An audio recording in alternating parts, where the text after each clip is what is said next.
আজকে আমি বাঁধাকপি দিয়ে এমন একটা মুখরোচক নাস্তা তোমাদের সঙ্গে বানিয়ে শেয়ার করব বন্ধুরা।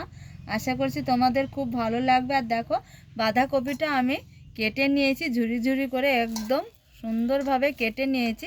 তো এই বাঁধাকপি কেটে নিয়েছি, প্রথমে দিয়ে দিব একটু লবণ, বাঁধাকপিতে মেখে নিব একটু লবণ দিয়ে।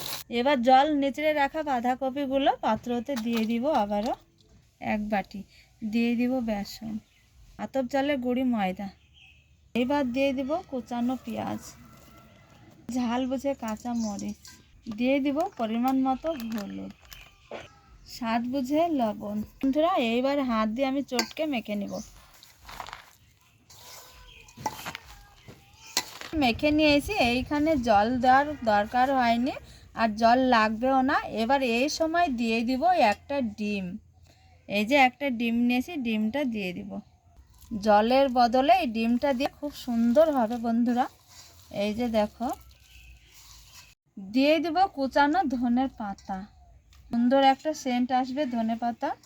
এবার আবারও মেখে নিব, এক এক করে এইভাবে তৈরি করে তেলে দিয়ে দিব। বন্ধুরা, স্ন্যাক্সগুলো খুব ভালোভাবে ভেজে নিয়েছি। তো দেখো বন্ধুরা, খুব সুন্দর করে স্ন্যাক্সগুলো ভেজে তুলে নিয়েছি, এইভাবে সবগুলো ভেজে। তো বন্ধুরা দেখো, তেল থেকে ভেজে তুলে নিয়েছি, এবার একটা থালায় ঢেলে নেব। তো বন্ধুরা, শীতের বাঁধাকপি দিয়ে এইভাবে যদি বাঁধাকপির পকোড়া তোমরা একবার বানিয়ে খাও, তো প্রতিদিন খাওয়ার জন্য সকলে বায়না করবে। আর চায়ের সঙ্গে বিকালবেলায় তো জমে যায় বন্ধুরা।